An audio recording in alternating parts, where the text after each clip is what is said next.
Hi guys, today I want to talking about plumbing course. Okay, what's the content for plumbing course? Okay, we will know what the meaning of plumbing. Okay, uh, water supply. If it was hot water and cold water. Okay, and after then I want to talk about how to size pipe. If was drinking water or water supplies features unit.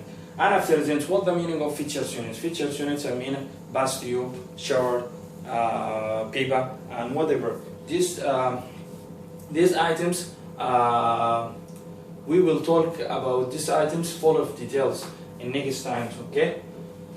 And after then, I want to talking about how to choose water heaters and how to determine for consumptions.